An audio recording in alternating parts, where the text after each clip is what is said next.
अगर कोई लड़का जाए वो कहे कि मेरी बीवी का किसी के साथ चक्कर चल रहा है तो कोई पुलिस वाला उसके ऊपर कोई केस दर्ज नहीं करेगा, कोई एफआईआर नहीं करेगा, कोई कंप्लेंट नहीं लेगा। लेकिन लड़की जाकर के ये कह दे कि मेरे पति ने मेरे साथ ऐसे किया है या उनका किसी के साथ अफेयर चल रहा है, तो फिर उसके ऊपर कंप्लेंट्स हो जाती हैं, उसके ऊपर केस हो जाता है।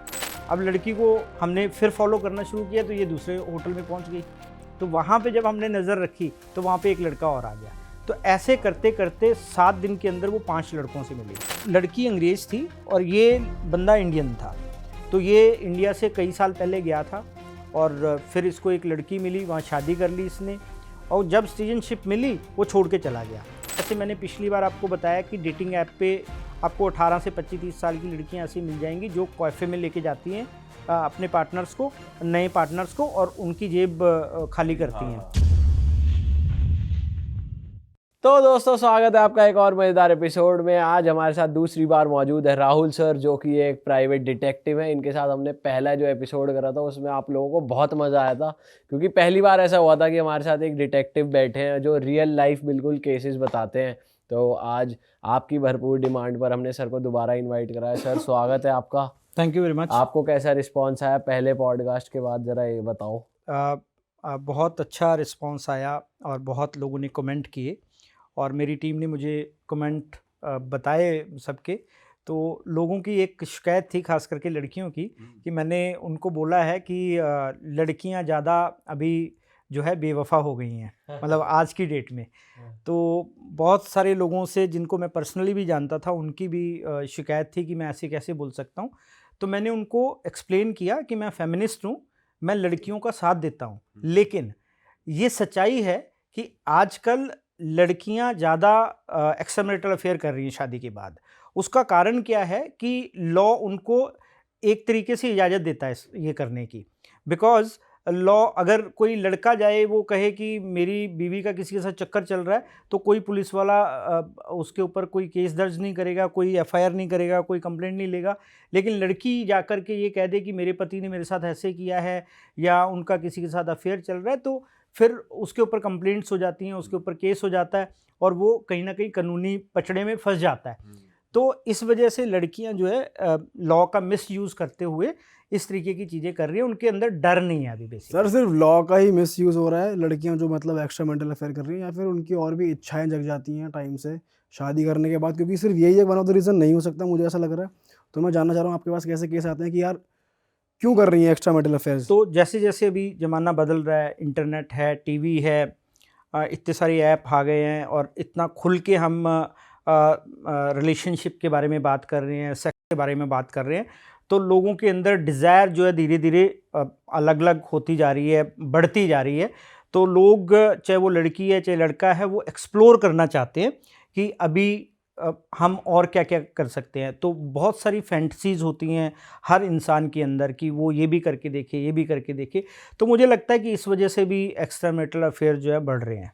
सर, जब आप कोई केस देखते हो, आप किसी को स्पाई करते हो जब, तो जब आपको मालूम पड़ता है मतलब कि ये चीट कर रहा था, स्पेशली मैं शादी वाले केसेस की बात कर रहा हूँ, तो आप ऐसे कॉन्वर्सेशन करते हो उनके साथ कि यार शादी से पहले जितना करना था कर लेते, अब क्यों इस चीज़ में इन्वॉल्व हो रहे हो? तो वो क्या रीजंस देते हैं आपको? मतलब शादी के पहले भी तो, अगर या तो शादी मत करो अगर चीटिंग ही करनी है तो आप ऐसी बातें करते हो उनसे? जनरली क्या होता है कि हमारे पास जो लोग आते हैं वो विक्टिम्स होते हैं, जिनके हस्बैंड या इनकी वाइफ्स एक्स्ट्रा मैरिटल अफेयर में होती हैं, वो हमारे पास आते हैं।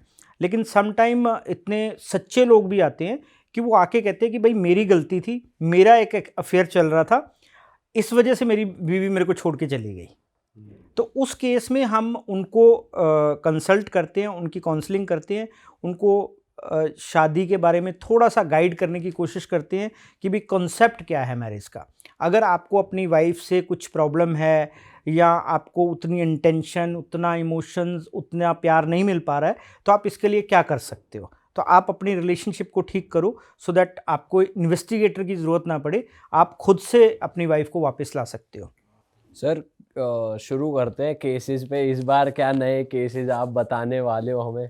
थोड़े सर हाई प्रोफाइल वाले केस हो जाए, जैसे आपने लास्ट टाइम बताए थे ना, जो झुग्गी पहुंच गई थी, झुग्गी में हाई प्रोफाइल लेडी झुग्गी में कर रही है। रिच पीपल की बातें करते हैं थोड़ी। तो वो झुग्गी वाला केस तो बड़ा हाईलाइट हुआ और मुझे लगता है कि काफ़ी लोगों ने उसको, लाखों लोगों ने देखा उसको और बहुत सारे कमेंट भी आए उसके ऊपर। तो जैसे हमारे पास केसेस आते हैं तो मैं एक केस आपके साथ शेयर करता हूं ताकि लोग भी देखें कि किस तरीके की चीज़ें चल रही हैं और उनको, क्योंकि ये मैं शादी से पहले के केस बता रहा हूं आपको कि शादी किसी इंसान की होने वाली है तो वो क्योंकि मैं अपने वीडियोस में भी बोलता हूं कि शादी से पहले जांच है ज़रूरी, तो उसी कॉन्सेप्ट पे जो एक अमीर घर का केस है वो बता रहा हूँ।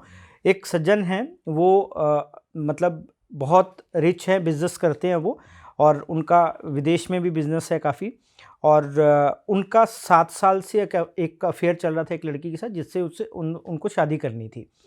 तो अब लड़की, अभी शादी होने वाली थी, रोका वगैरह हो गया, सगाई हो गई।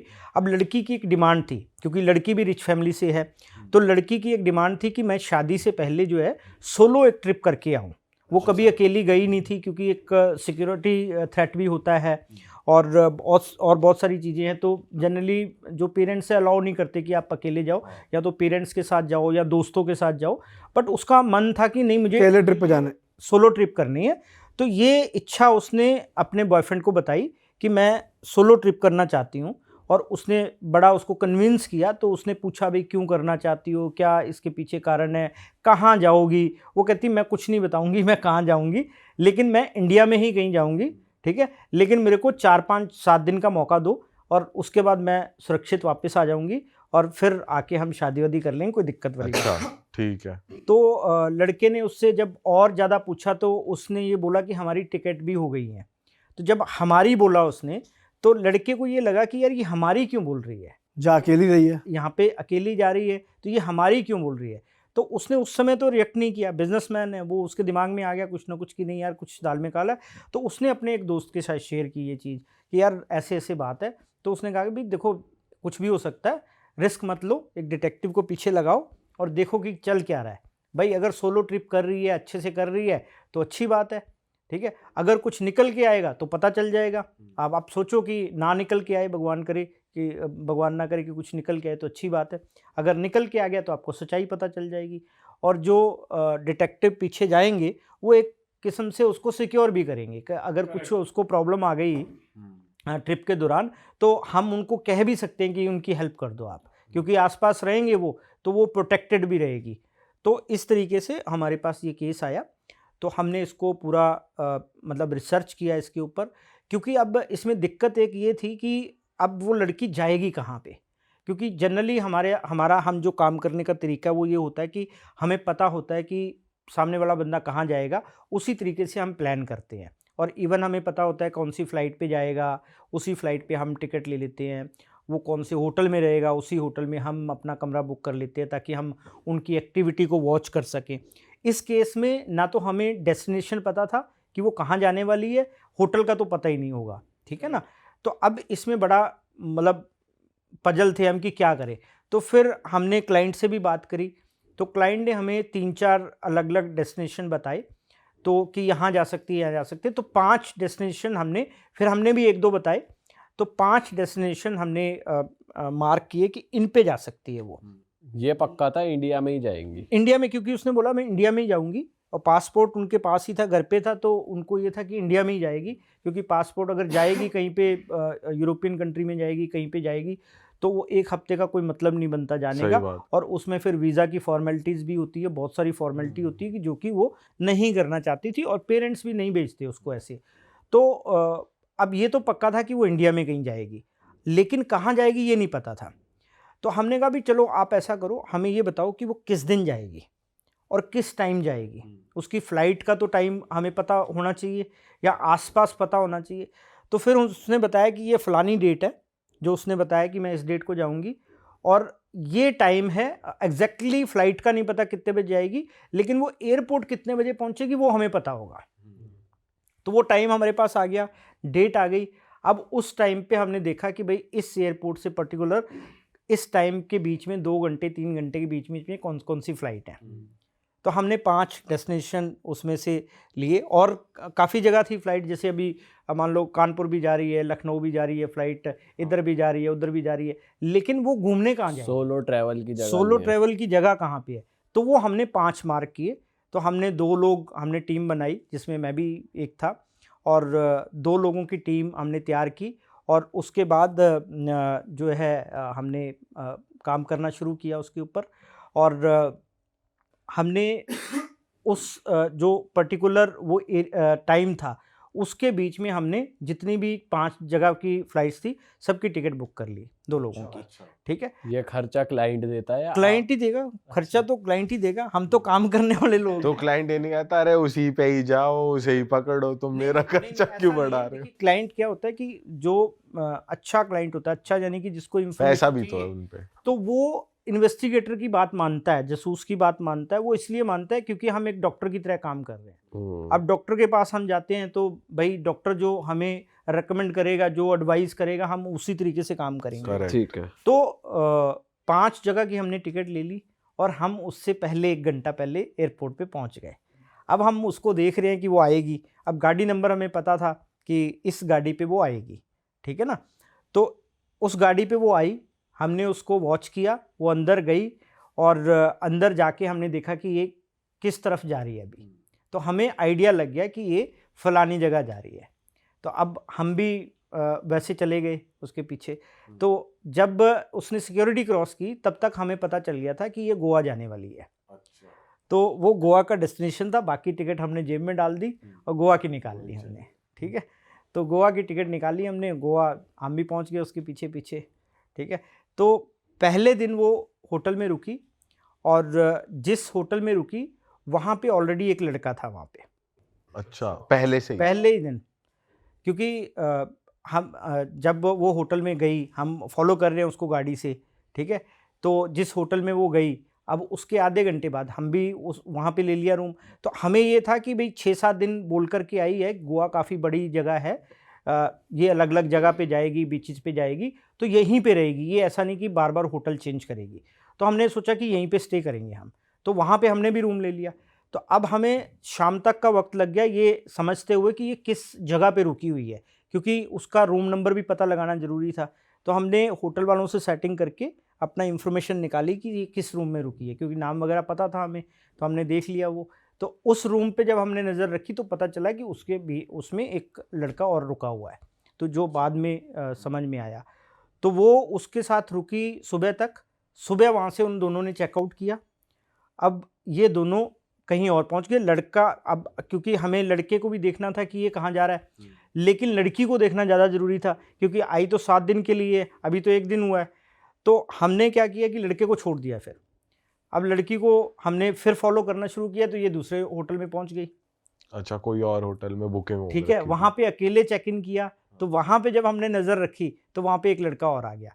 तो ऐसे करते करते 7 दिन के अंदर वो 5 लड़कों से मिली। क्या बात कर रहे हो? अलग अलग होटल, अलग अलग अलग अलग होटल्स में अलग अलग लड़कों से 5 लड़कों से वो मिली, और बाप रे। उनकी वीडियोग्राफी की हमने, फोटोग्राफी की, ठीक है। और वो सारा हमने जब वापस आकर के सबूत क्लाइंट को दिया, तो लिटरली रो पड़ा बंदा।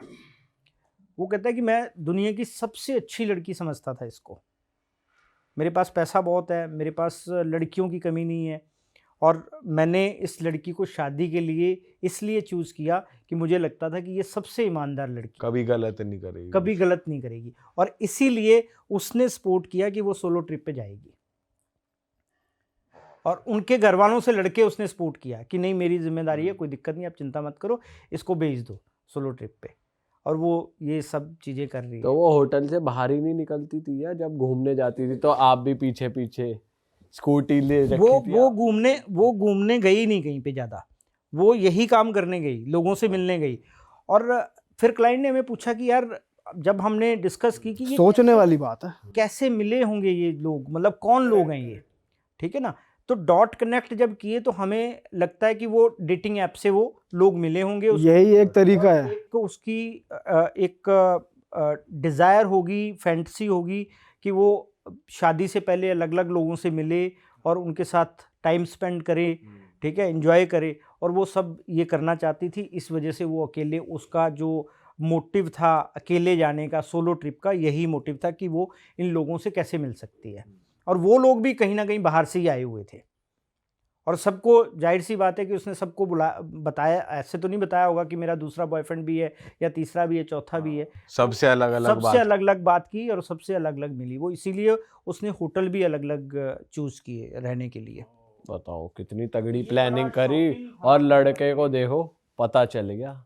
लड़के को ये लग रहा है कि दुनिया की सबसे अच्छी लड़की है। सबसे बड़ी बात तो ये है, इसीलिए हम कहते हैं कि शादी से पहले जांच जरूरी है। सोशलाइजिंग निकली बहुत ज्यादा। मतलब 7 साल से वो बंदा वहां पे जैसे आपको पहले दिन ही पता चल गया कि लड़की तो चीट कर रही है, तो आप तभी बता देते हो या पूरी इन्वेस्टिगेशन के बाद ही मिलते हो ये क्लाइंट? डिपेंड करता है कि क्लाइंट क्या चाहता है। क्लाइंट उस समय ट्रैवल कर रहा था तो क्लाइंट के पास टाइम नहीं था कि वो हम उसको लाइव रिपोर्ट बता पाए, तो हमने उसको आकर के रिपोर्ट दी सारी विद प्रूफ। और उनका दोस्त भी, क्लाइंट का एक दोस्त था जो जिसने हमारे बारे में उसको बताया था, वो भी इन्वॉल्व था कन्वर्सेशन में, तो उसको हमने थोड़ा हिंट दे दिया था कि भाई इस तरीके की चीज़ें चल रही हैं। तो उसके दोस्त ने हमें बोला कि यार अभी क्लाइंट को मत बताना, आप वापस आ जाओ एक बार, फिर हम इकट्ठी बैठ करके रिपोर्ट देंगे, ऐसा ना हो कि वो कुछ गलत कदम उठा ले वहाँ। तो सबूत के तौर पे किस एक्सटेंट तक वीडियो थी आपके पास कि बात कर रहे हैं नॉर्मली या? नहीं मतलब वो होटल के कमरे में जा रहे हैं, कमरे से वापस आ रहे हैं, कमरे के अंदर क्या हो रहा है वो तो हमें पता नहीं है, ठीक है ना। वो उन्होंने क्या किया क्या नहीं किया वो नहीं पता। तो वो बीच वगैरह पे कभी तो गए होगे शाम को, अगर जा रहे हैं रेस्टोरेंट में, कैफे में, तब आप फॉलो नहीं करते? अच्छा, वो होटल एक्चुअली में- क्या था, उनकी उसकी सीक्रेट ट्रिप थी। अब लेट्स सपोज अभी तो सारी जगह सीसीटीवी लगे हुए हैं, अब सीसीटीवी में कैप्चर हो जाए और वो मतलब एक रिच फैमिली से बिलोंग भी करती है तो उसकी कल को बदनामी भी हो सकती है। तो वो शायद इसलिए कहीं पे गई भी नहीं, वो उसने उसने कमरे में स्टे करना जरूरी समझा, मुझे लगता है। शातें निकली दिमाग की। फिर आपने आगे बात पूछी, आगे क्या, जब उनका आमना सामना हुआ नहीं हुआ या आपका काम खत्म? मुझे अभी तक पता नहीं है कि उस केस में क्या हुआ क्या नहीं हुआ, क्योंकि जनरली शादी तोड़ी ही होगी वैसे उसने, जब उसे पता लग गया। हाँ मुझे लगता है कि मतलब चीज़ें सामने आ गई होंगी हो। लेकिन इसमें कई केसेस में हम जैसे देखते हैं कि कई केसेस में लड़की कन्विंस भी कर लेती है कि भाई उसकी ये चीज़ें थी। तो अब ये डिपेंड करता है कि सामने वाला कितना प्यार करता है उससे। वो कई बार हो सकता है माफ़ भी कर दिया हो उसको, मुझे नहीं पता। तो बट लेकिन मुझे लगता है कि शादी से पहले अगर इस तरीके की चीज़ें पता चल जाए, क्योंकि इनका 7 साल से अफेयर था, रिलेशनशिप था। अब 7 साल में तो बंदा बहुत कुछ जान जाता है एक दूसरे के बारे में, बट ये चीज़ें नहीं जान पाया वो। तो ये चीज़ें जो हैं, पर ये 5 लड़कों वाली तो बहुत ही एक्सट्रीम है, मतलब एकदम, इससे बुराई क्या ही होगा। मुझे लगता है कि जितने भी अभी डेटिंग ऐप हैं इसमें बहुत सारी लड़कियां हैं, लड़के हैं, वो ओपनली डेटिंग कर रहे हैं, ठीक है। लड़के बहुत लड़कियां घुमाते हैं और बहुत लड़कियां बहुत लड़कों को घुमाती हैं।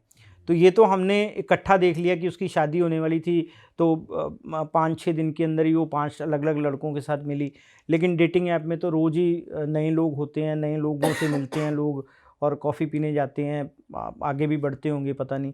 तो ये चीज़ें तो लेकिन ऐसा भी हो सकता है कि इन 7 सालों में उसने पहले भी कभी चीट किया हो डेटिंग ऐप्स के थ्रू, जिसकी ये फितरत में है कि भाई उसको ऐसे लड़के घुमाने हैं, तो पहले भी करती होगी, नजरों में नहीं आया होगा बस। बिल्कुल बिल्कुल ऐसा हो सकता है। ऐसा ही हम एक केस इन्वेस्टिगेट कर रहे थे तो उसमें लड़कियां 2 हैं, वो अपनी फैमिली के साथ जा रही हैं ट्रिप पे, लेकिन उनके बॉयफ्रेंड भी जा रहे हैं उसी फ्लाइट में, ठीक है। तो अब वो जिस डेस्टिनेशन में जा रहे हैं, जिस होटल में रुक रहे हैं, तो उनके बॉयफ्रेंड भी वहीं रुक रहे हैं। अब माँ बाप को तो पता नहीं है, बीच में 2-3 घंटे के लिए गायब हो गए, वो कमरे में जाके होके आ गए, अपना एंजॉयमेंट किया और वापस आ गए वो। तो ये भी हमने केस फाइंड आउट किया है। ये बताना सर, किसने, कौन आया था आपके पास इस केस में? इसमें हमारे पास जो है एक लड़की का बॉयफ्रेंड हमारे पास आया था, जो पहले था, अभी नहीं था बॉयफ्रेंड, एक्स बॉयफ्रेंड था। तो उसको भी इस लड़की ने चीट किया था। तो इसको ये था कि भाई अभी भी ये चीट कर रही है और वो शादी करना चाहता था इस लड़की से। तो ये दोनों सहेलियां थी और इनके जो पेरेंट्स थे वो आपस में फ्रेंड्स थे। तो ये जब भी घूमने जाते थे पूरी फैमिली के साथ 5-7-10 लोग इकट्ठा होकर के जाते थे और ये चीज़ें करते थे। तो उसको डाउट था कि ये इस तरीके से डेटिंग ऐप के थ्रू ही लोगों से मिलती है और ये चीज़ें करती है। तो ये उसको डाउट था, तो ये क्लियर करने के लिए वो जानना चाह रहा था कि क्या चल रहा है उनकी लाइफ में। ओह, लड़कों में ये चाह भी है कि भाई ब्रेकअप हो चुका है, उसका एक्स बॉयफ्रेंड है, फिर भी कह रहा है कि मेरे को शादी करनी है, लगाओ। हाँ बिल्कुल बिल्कुल बिल्कुल, क्योंकि प्यार ज़्यादा है ना, प्यार में दिल डूबा हुआ है प्यार वो। ज़्यादा है वो दिल में। सर लास्ट टाइम आपने एक ओल्ड एज के लोगों का भी बताया था जो केस आया था, इस बार भी कुछ है ऐसा? अभी जैसे हम शादियों का देखते हैं, हमारे हिंदुस्तान में दो तरीके से डिवोर्स होते हैं। एक होता है कि आप म्यूचुअल डिवोर्स ले सकते हो, दोनों की में आपस में नहीं बनती है, तो अगर डिवोर्स लेना आप कोर्ट में जाते हो, दोनों बोलते हो कि हमारी आपस में नहीं बन रही है तो आप हमें डिवोर्स दे दो, दैट्स कॉल्ड म्यूचुअल डिवोर्स, ठीक है। और एक होता है कॉन्टेस्ट करके, जब हम लड़के लेते हैं डिवोर्स कि एक पार्टनर को दूसरे के साथ नहीं रहना, तो एक पार्टनर कोर्ट जाता है और दूसरे के खिलाफ केस करता है कि मेरे को डिवोर्स चाहिए इससे, तो वो डिवोर्स मिलना बड़ा डिफ़िकल्ट है। तो अभी हमने एक केस इन्वेस्टिगेट किया, वो बुज़ुर्ग से आपने बात स्टार्ट की, तो वो बुज़ुर्गों का ही केस था। तो लेडी की एज होगी करीब 60 साल और जो आदमी था उसकी एज होगी करीब 65 ईयर्स। तो 30-32 साल से उनका केस जो है कोर्ट में पेंडिंग है डिवोर्स का। ये लड़ाई वाला डिवोर्स है? हाँ, ये जो कॉन्टेस्ट करके लेते हैं, तो लेडी ने डाला हुआ डिवोर्स, आदमी उसको डिवोर्स नहीं दे रहा है, ठीक है। तो इसको जब हमने इन्वेस्टिगेट किया, अब इसमें करने को क्या था, करने को ये था कि वो कोर्ट तो आता था बट उसके बारे में कुछ पता नहीं चलता था। तो कोर्ट को चाहिए सबूत, सबूत क्या चाहिए कि भाई इसकी लाइफ में क्या चल रहा है। अगर आप ये कह रहे हो कि ये क्रूअल है या इसका कहीं अफेयर चल रहा है इसलिए आपको डिवोर्स चाहिए, तो आपको वो अफेयर प्रूव करना पड़ेगा कोर्ट ऑफ लॉ में। तो अब प्रूव कैसे होगा, क्यों जो 30 साल से केस चल रहा है, अब वो उस बंदे का पता ही नहीं वो रहे कहाँ रहे, वो तो सिर्फ कोर्ट डेट पे आता है और गायब हो जाता है, ठीक है। तो अब पता ही नहीं है रह कहाँ रहा है। तो एक तो उनको ये चाहिए था कि ये कहाँ रह रहा है और फिर ये किस कैपेसिटी में रह रहा है, मतलब अकेला सिंगल रह रहा है या कोई शादी तो नहीं कर ली या कोई लिविंग रिलेशनशिप में तो नहीं रह रहा या बच्चे तो नहीं है। तो इस तरीके का केस था ये, जिसमें हमने इन्वेस्टिगेट करने की कोशिश की उसको, और कोर्ट से हमने उसको फॉलो किया और फिर हमें पता चला कि वो इस जगह पे रह रहा है। और जब प्रॉपर इंक्वायरी हुई तो पता चला कि इसके 2 बच्चे भी हैं अभी, और इसने आज से करीब 27-28 साल पहले शादी कर चुका है ये। और बीवी को फंसा के बैठा हुआ है। बीवी को फंसा के बैठा हुआ है, बीवी को डिवोर्स नहीं दे रहा वो। और क्या रीजन होगा सर, क्या रीजन होगा कि नहीं दे रहा, कि पैसे ना देने पड़े? ईगो होती है, एक तो एक पैसे ना देने पड़े, दूसरा ये चीज कोर्ट के चक्कर ही काटती रहे। अभी 60 साल की होगी तो कितनी देर काटेगी चक्कर। तो इस तरीके से समाज में चल रही हैं चीज़ें। सर आप एक और केस बता रहे थे लंदन का, हाई प्रोफाइल केस था, ऑफ कैमरा आप बता रहे थे, तो उसको थोड़ा बताइए डिटेल में क्या था वो। तो बेसिकली लंदन का जो केस अभी हमने इन्वेस्टिगेट किया है उसमें 2 साल से भागा हुआ बंदा था और वो भी पोस्ट मैट्रिमोनियल टाइप का ही केस था। उसमें उसने वहाँ की एक लड़की से शादी की और शादी करके कुछ दिन उसके साथ रहा और फिर वहाँ से चला गया। वो लंदन में था? वो लंदन में था, दोनों ही थे। वहाँ की लोकल लड़की थी, मतलब अंग्रेज थी या इंडियन थी? लड़की अंग्रेज थी और ये बंदा इंडियन था।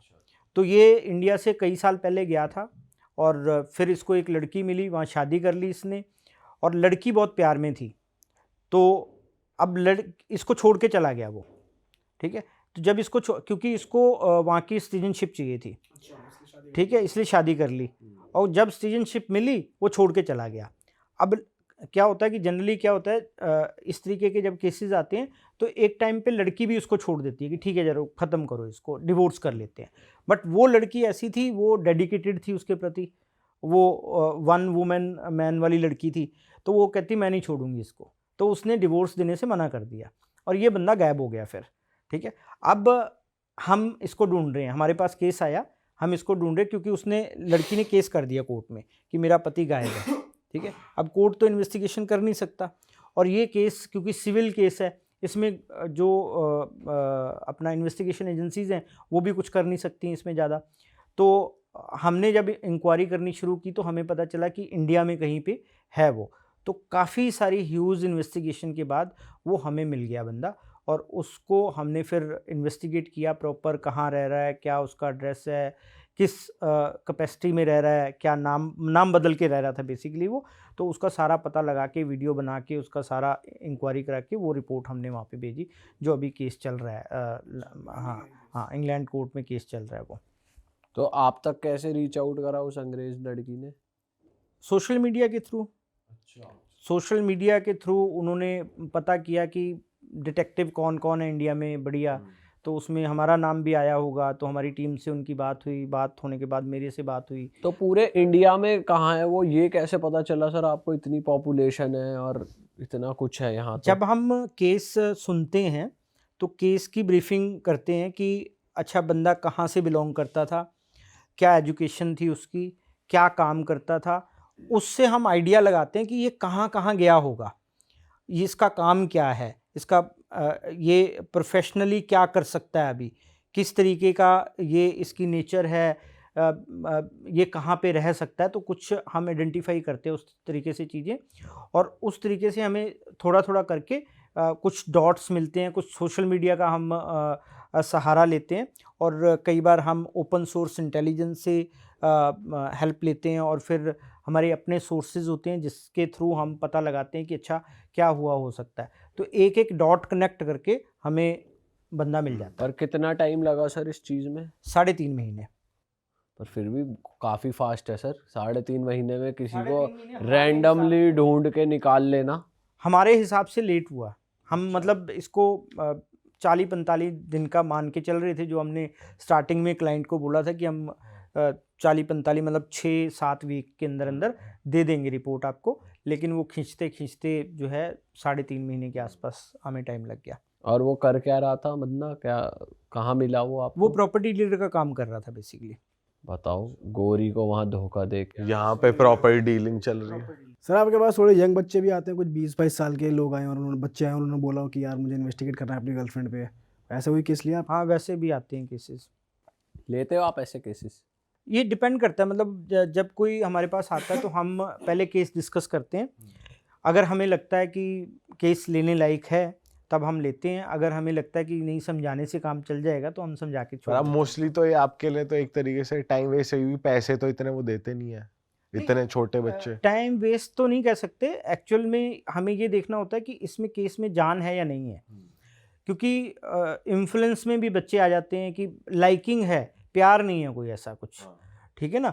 तो अब एक बच्चा था 16-17 साल का उम्र का हो गया, उसको बाहर पढ़ने के लिए भेज दिया, पहले उसकी गर्लफ्रेंड थी, और जब वो 4-5 साल बाद अपनी एजुकेशन पूरी करके आया, 22-23 साल का रहा होगा, अब वो हमारे पास आके कह रहा है कि हमारी ये गर्लफ्रेंड है, ठीक है।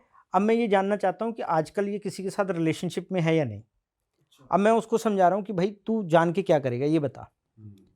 कहता जी मैं दोबारा प्रपोज करूंगा, तो मैंने कहा डायरेक्ट प्रपोज कर दे, मिल जाके डायरेक्ट बातचीत कर, वही खुद ही बता देगी। अगर होगा तो बता देगी, नहीं होगा तो बता देगी, और नहीं होगा तो भी इसकी गारंटी क्या है कि वो तुम्हारे साथ दोबारा पैचअप कर लेगी। सही बात है। ठीक है ना, ये तो उसकी मर्जी है ना, हो सकता है वो मना कर दे, हो सकता है उसका रिलेशनशिप चल रहा हो। तो उसको बड़ा समझाया मैंने, लेकिन वो नहीं माना, फिर वापस चला गया समझाने पे। फिर 10 दिन बाद फिर फ़ोन आया कि भैया मेरे को ये काम कराना है आपसे, ठीक है। मैंने कहा चलो आ जा, ठीक है। फिर वो आया, फिर मेरे को कहता है कि अच्छा बताओ अब मैं क्या करूं। मैंने कहा मत करवा, पैसा वेस्ट होगा, पैसा सेव कर, काम आएगा पैसा, ठीक है। और अगर लड़कियों को वो लड़के पसंद आते हैं जो डायरेक्ट बात करते हैं उनसे, इनडायरेक्ट बात करने वाले लड़के पसंद नहीं आते। ट्रांसपेरेंसी होना बहुत ज़रूरी है रिलेशनशिप में। लड़की को डायरेक्ट जाके आप बोलोगे कि आप उसको पसंद करते हो, तो शायद वो आपकी बात को थोड़ी तवज्जो देगी, थोड़ा सीरियस लेगी। लेकिन आप उसके पीछे घूमोगे, उसको स्टॉक करोगे, तो वो लड़की फिर आपको सीरियस नहीं लेगी, वो आपको लोफर समझेगी। तो मुझे लगता है कि मैंने यही चीज़ उसको समझाई। तो तीसरी बार जब आया तब वो समझ के गया, फिर दोबारा नहीं आया मेरे। 3 सेशन ले गया 3 आपसे। सेशन लिए उससे। सर वैसे कोई ऐसे टिप्स हैं, ऐसे जैसे यंग कपल्स हैं जो आपकी सर्विसेज नहीं ले सकते, तो उनके लिए कुछ टिप्स हैं कि वो बिना बताए कैसे कर सकते हैं चेक अपनी गर्लफ्रेंड या बॉयफ्रेंड के? मुझे लगता है कि जो लेडीज़ होती हैं उनके अंदर तो एक इंटरनल पावर होती है, सिक्स सेंस होती है अपने पति के बारे में या बॉयफ्रेंड के बारे में जानने की। तो उनको तो समझाने की कोई ज़रूरत नहीं है, उनको ज्ञान देने की सही बात है, उन्हें पता चल जाता है। ज्ञान चाहिए लड़कों को, ज्ञान चाहिए लड़कों को, क्योंकि लड़के बड़ी बेवकूफ़ियाँ करते हैं रिलेशनशिप में। वो लड़की को देखते हैं और वो कहते हैं मुझे इससे प्यार हो गया, जबकि वो प्यार होता ही नहीं है। वो एक अट्रैक्शन होता है, एक लाइकिंग होती है।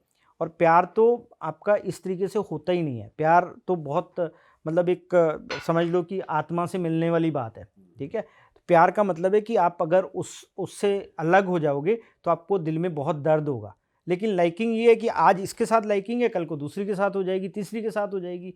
तो लड़कों को ये समझने की ज़रूरत है कि हर लड़की से आप प्यार नहीं कर सकते। आपको प्यार करने के लिए बहुत सारी चीज़ें देखनी पड़ेंगी। अगर आप उससे शादी करना चाहते हो तो अभी एक केस मैं डिस्कस कर रहा था।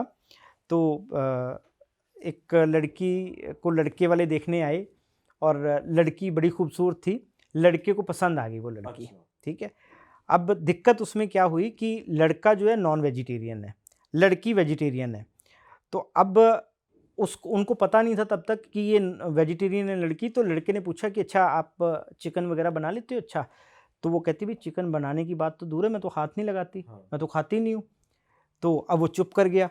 तो फिर उसकी मदर ने लड़के को समझाया कि भाई देखो ये वेजिटेरियन फैमिली है, इसके साथ हमारी बात नहीं बन पाएगी, तुम छोड़ो इसको। अब लड़का लट्टू उस लड़की पे, वो कहता नहीं जी शादी तो मैं इसी से करूँगा। तो माँ ने बहुत समझाया। तो लड़की से बात हुई, जब लड़की ने कहा कि भाई देखो मैं तो हाथ भी नहीं लगाऊंगी। अब लड़का लड़की को कैसे मना रहा है कि कोई बात नहीं जी, मैं बैल्कोनी में जाके खुद चिकन बना लूँगा, मैं ऐसा कर लूँगा, मैं वैसा कर लूँगा, सब एडजस्ट कर लूंगा, सब एडजस्ट कर लूँगा, ठीक। लड़के होते ही ऐसे हैं, प्यार में एडजस्ट करने को रेडी होते हैं, जो बोले उस समय, हाँ उस समय उसको लड़की को पाना है, हाँ। तो वो प्यार नहीं है, वो आपकी एक लाइकिंग है, एक मतलब अट्रैक्शन है आपका कि भाई ये पसंद आ गई तो अब ये चाहिए आपको। अच्छा ये नहीं कह रहा चिकन छोड़ दूंगा, कह रहा वो तो चलेगा, बालकनी में चलेगा, देखो जो बात है। फिर तो प्रॉपर लाइकिंग ही है। अगर वो ये कहते छोड़ दी चिकन तो प्यार है। अगर ये बोलता भी है कि मैं छोड़ दूंगा, वो कितने दिन छोड़ेगा? वो छोड़ नहीं पाएगा एक्चुअली।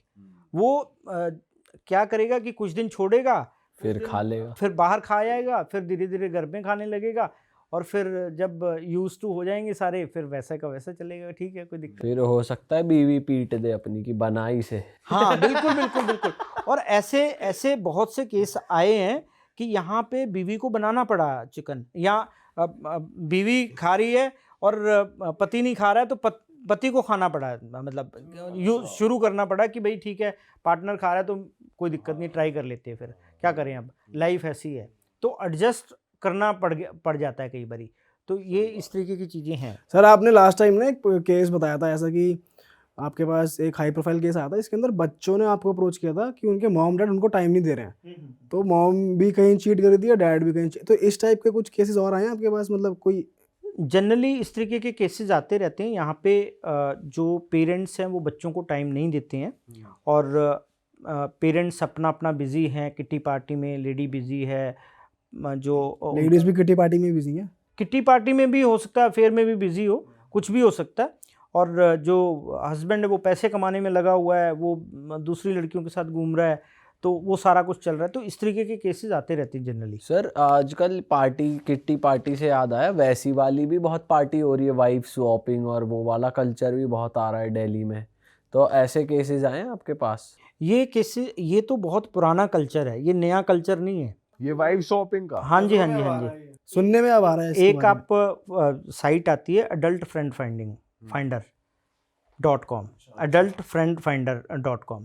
सर अब ये इतना सर्च होगा ना, अब ये तो हाँ, सही में ये वेबसाइट क्रैश हो अब ये जाएगी। सब लोग पहुंचने वाले हैं जो देख रहे हैं। जो ढूंढते हैं उनको पहले से ही पता है, मैं कुछ नई बात नहीं बता रहा इसमें। अच्छा, तो उसके अंदर मैंने देखा कि अभी आज की डेट में करीब करीब 10 लाख प्रोफाइल ऐसे हैं, यहाँ पे हस्बैंड वाइफ का प्रोफाइल बना हुआ है, इंडियन का 10 लाख प्रोफाइल, 10 लाख से ऊपर होंगे, उनका प्रोफाइल बना हुआ है। यहाँ पे वो अपने पार्टनर्स ढूंढ रहे हैं, कपल्स ढूंढ रहे हैं, यहाँ पे वो वाइफ स्वैपिंग कर सके, या फिर किसी थर्ड पर्सन को इनवाइट कर हाँ सके। वो 3 वाला जो सिस्टम ये भी बहुत चल रहा है। बहुत चल रहा है, बहुत। ये सर पुराना कॉन्सेप्ट है आप कह रहे हो? ये पुराना कॉन्सेप्ट है सर हमें तो इंस्टा और सोशल मीडिया की वजह से अब सुनने में आ रहा है, आपको कब सुनने में आ गया था ये? अभी। ये तो मैंने 20-22 साल पहले भी केसेस किए हैं ऐसे। तो कैसा केस था सर, वो बताओ थोड़ा। जनरली हम तो पैदा ही अब 8 साल के थे तब हम, तब तो हमें क्या ही पता चलता ये सब।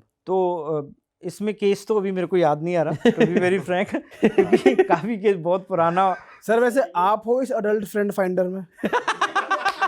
सर तो शादीशुदा है ना। मैं बताता हूँ आपको। मैं क्या होता है कि हमें जब इन्वेस्टिगेशन करनी होती है, अब हम इन्वेस्टिगेशन कैसे करेंगे? जैसे हम डेटिंग ऐप की इन्वेस्टिगेशन करते हैं, तो अगर मैं किसी को समझा रहा हूँ, तो समझाना मैं तभी जस्टिफाई कर पाऊँगा जब मैं उस चीज़ से निकला हुआ हूँगा, ठीक है? इसी तरीके से जैसे मैंने पिछली बार आपको बताया कि डेटिंग ऐप पे आपको 18 से 25-30 साल की लड़कियाँ ऐसी मिल जाएंगी जो कैफ़े में लेके जाती हैं अपने पार्टनर्स को, नए पार्टनर्स को, और उनकी जेब खाली करती हैं, ठीक है? तो ये 2 बार मैंने खुद आजमा के देखा, क्योंकि मुझे पता नहीं था। मेरे पास केस आते थे ऐसे कि भाई ऐसे हो गया, ऐसे हो गया। तो मैंने कहा यार मैं आजमा के देखता हूँ। मैंने आजमा के देखा और मैं खुद गया और आपने बिल भरा? मैंने बिल भरा। एक जगह मैंने 4,000 रुपये का बिल भरा, एक जगह मैंने 8,300 का बिल भरा। तो जिनके साथ आप गए थे उनकी एज क्या थी? 19-20 साल करीब। और आप कितने बड़े थे उस टाइम? मैं इतना ही बड़ा था, मतलब ये मैं पिछले साल अभी की तो बात कर रहे हैं सर। हाँ, मतलब अभी की बात कर रहा हूँ मैं। मुझे लगा पहले की बात चल रही है। तो वो आपसे जब चैटिंग कर रही थी तो ऐसे ही चैटिंग कर रही थी, रोमांटिक टाइप? वही मैं मुझे लगा पहले का बता रहे हो, आप डेट पे गए। उस डेटिंग ऐप पे क्या होता है कि आपने स्वाइप किया तो लड़की ने आपको स्वाइप कर लिया, ठीक है? तो मैच हो गया। वो मैच होके वो आपको डायरेक्ट बोलेगी कि अच्छा आप कहाँ पे रहते हो। लेट्स सपोज लड़की दिल्ली की है, तो अगर मैंने कहा मैं बॉम्बे में रहता हूँ, तो वो मुझे अनफ्रेंड कर देगी, क्योंकि मैं उसका मतलब शिकार नहीं हूँ। हाँ, शिकार नहीं हूँ, ठीक है? क्यों, बॉम्बे से तो कोई मिलने आएगा नहीं ऐसे, ठीक है? तो अगर मैंने कहा मैं दिल्ली में रहता हूँ, फिर वो पूछेगी कहाँ रहते हो, मैंने बोला फलानी जगह रहता हूँ, तो उसको वो आइडिया लगा लेगी कि अच्छा कितने किलोमीटर होगा, ये आ सकता है या नहीं आ सकता है मेरी लोकेशन पे, यहाँ पे उसका कैफ़े वगैरह होगा या जो उसने मार्क किया होगा कैफ़े। तो अगर मैं जा सकता हूँ तो वो फिर मेरे से बात करेगी कि चलो फ़ोन पे बात। तो सर वो आगे से फ्लर्टिंग कर रही होगी बढ़िया? ना, कुछ नहीं। वो बैठी हुई बड़ी सीरियस, आपको लगेगा बहुत अच्छी लड़की है ये, मतलब बहुत सीरियस लड़की है। मतलब आज से आप तो इन्वेस्टिगेट कर रहे हो, आपको तो चीजें चेक करनी है कि सोशल इस पे चल क्या रहा है डेटिंग ऐप पे।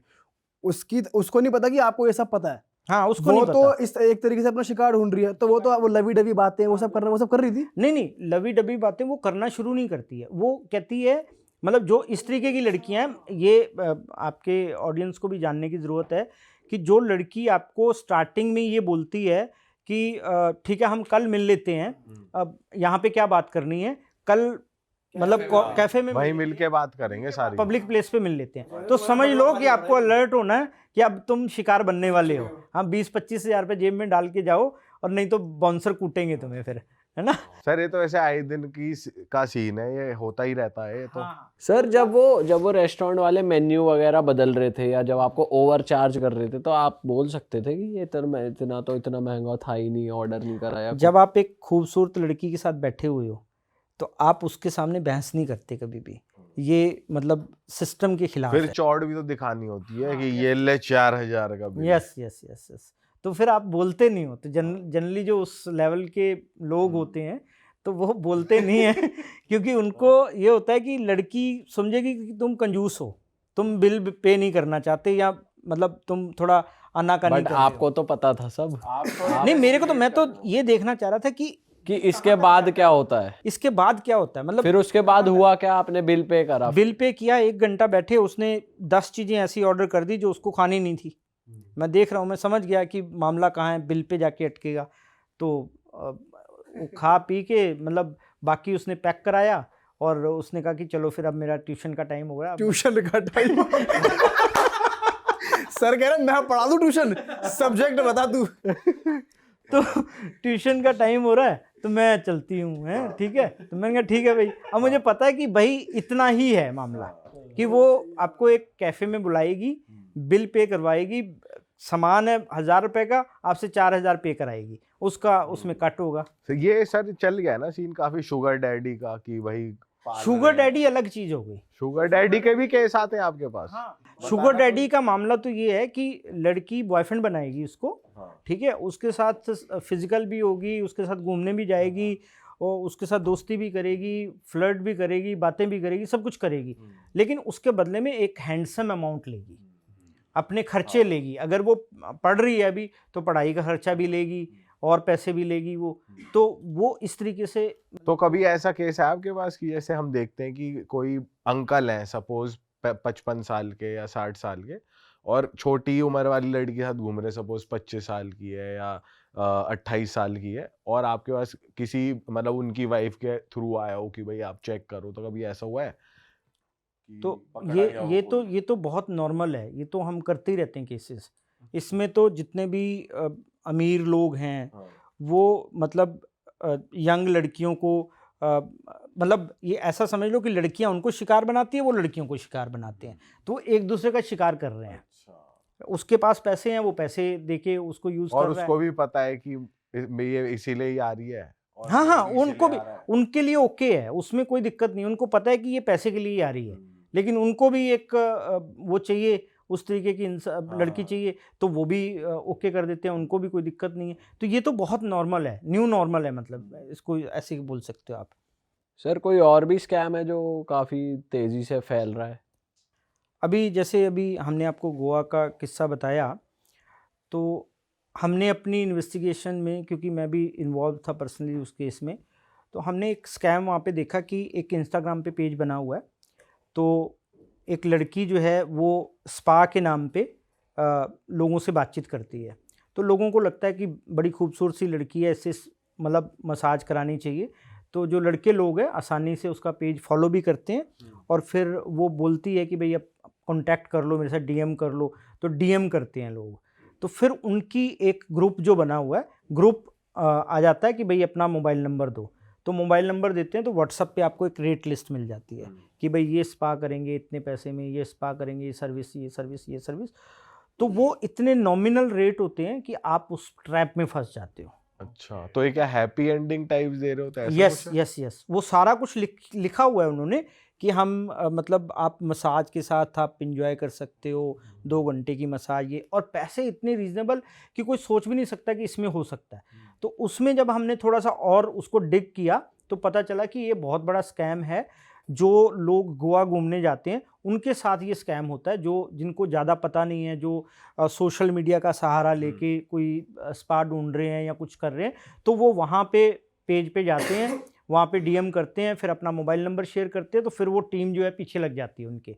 फिर किसी ना किसी तरीके फ़ोन पे, अगर आप नहीं जाते फिर वो फ़ोन करेंगी, सर क्या हुआ, आप आए नहीं, आप एक बार आके देखो, आप अगर पसंद नहीं आएगा तो आप चले जाना वापस। तो इस तरीके से वो बुलाते हैं, लेकिन वो उनका स्कैम है, वो पूरे का पूरा। वहाँ जाकर के पिक्चर आपकी पूरी चेंज हो जाती है, वहाँ पे वो आपकी वीडियो भी बना सकते हैं, अडल्ट वीडियो भी बना सकते हैं, और वो आपको ब्लैकमेल भी कर सकते हैं, जो कि और हो करते हैं। सकता है मारपीट करके पैसे ऐसे छीन ले। हाँ, वही है। अगर आप आराम से पैसे दे दोगे तो मारपीट करने की ज़रूरत नहीं पड़ेगी उनको, नहीं तो वो शायद करेंगे भी। अच्छा सर, आप एक केस और बता रहे थे कनाडा का, वो क्या सीन था? तो कनाडा का सीन ये था कि हमारे पास एक केस आया, और उसमें लड़की के साथ अफेयर चल रहा था बंदे का, और वो छोड़ के चला गया उसको, कनाडा अच्छा। चला गया। अब वो ये लड़की जानना चाहती थी कि वो कनाडा में है भी या नहीं, गया भी है या नहीं, और गया है तो वो वहाँ पे क्या कर रहा है, क्या वहाँ पे उसकी कोई गर्लफ्रेंड है या नहीं है, क्योंकि यहाँ पे वो ब्रेकअप करके चला गया। तो वो हमने इन्वेस्टिगेट किया था केस, जिसमें हमें पता चला कि ये बंदा जो है इंडिया से भागा हुआ बंदा है, मतलब इंडिया से छोड़ ऐसे नहीं फ्रॉड गया, करके गया। फ्रॉड करके गया है, और इसके ऊपर करीब करीब करोड़ों रुपए का कर्जा है इसके ऊपर। इधर उधर से बैंक के पैसे भी ले रखे हैं, इधर उधर के भी पैसे ले रखे हैं, और वो इसलिए यहाँ से भाग के गया ताकि उसको ये पैसे चुकाने ना पड़े, और वहाँ पे वो जाकर के एक कैनेडियन लड़की के साथ टच में आ गया, सो दैट वहाँ पे उसको वहाँ की सिटीजनशिप मिल सके। तो ये हमने सारा पता तो लगाया। शादी वादी कर रखी थी उसने वहाँ पे? शादी तो नहीं की थी अभी, लेकिन उसके साथ रिलेशनशिप कनेडियन के साथ रह रहा था मतलब। रह रहा था वहाँ पे।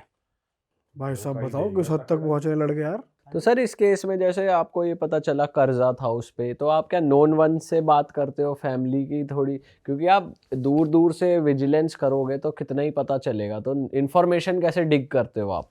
देखिए, जैसे मैंने ओपन सोर्स इंटेलिजेंस की बात की, तो बहुत सारे ऐसे प्लेटफॉर्म्स हैं यहाँ पे आपको काफ़ी चीज़ें मिल जाती हैं।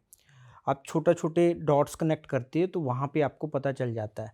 जैसे कि ओपन सोर्स क्या होते हैं? जैसे मैं बताता हूँ आपको, जैसे हमने मान लो उसके घर पे वॉच किया, तो घर पे एक पोस्टमैन आया, वो चिट्ठी दे के गया, या वो चिट्ठी बाहर लेटर बॉक्स लगा हुआ वो डाल के गया।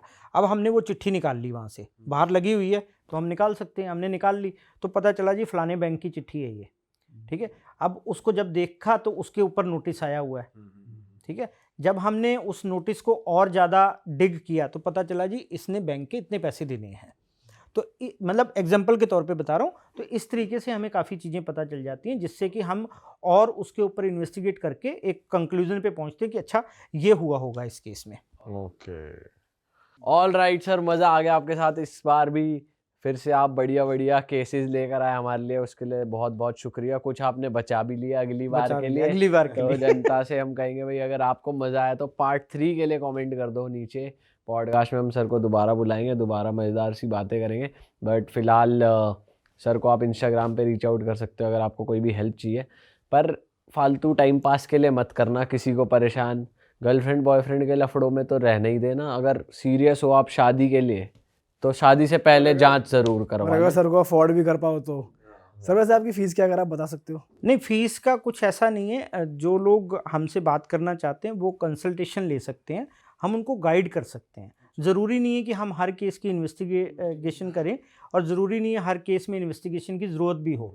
तो कई बार गाइडेंस से भी काम चल सकता है। तो सबसे पहले ज़रूरी है कि आप जानकारी लो। जो ये पॉडकास्ट हमने अभी शूट किया है इसको आप बार बार देख सकते हैं। आप बार बार देख करके आपको आइडिया लगेगा कि क्या क्या फ्रॉड्स चल रहे हैं अभी हमारे समाज में। तो उससे आप अवेयर हो सकते हो और दूसरे लोगों को भी आप पॉडकास्ट भेज सकते हो ताकि लोगों को भी पता चले कि इस तरीके के जो फ्रॉड्स हैं वो हो रहे हैं और हमें बचना कैसे है उससे। तो अगर इतना भी आप कर लोगे तो समझ लो कि आप सफल हो गए पॉडकास्ट देखने के लिए। सही बात है। तो चलो भाई, जनता से हम बोलेंगे इस पॉडकास्ट को अपने तक ना रखना, इस पॉडकास्ट को शेयर कर दो, उन लोगों तक पहुंचा दो जिनको आपको लग रहा है कि चीटिंग कर रहे हैं या फिर उनका पार्टनर चीट कर रहा है, वो सर तक पहुंच जाए। और कई बार ऐसा होता है कि हमें हमारे दोस्त का पता होता है कि उसके साथ गलत हो रहा है, उसकी गर्लफ्रेंड या उसका बॉयफ्रेंड गलत कर रहा है, लेकिन हम उसको समझाते भी है बट वो क्योंकि प्यार में है तो वो नहीं सुनते हैं। तो उनको सिंपल करो कि ये पॉडकास्ट भेज दो आप। सही बात है। चलो दोस्तों, मिलते हैं जी। Bye bye, take care, see you, Tata.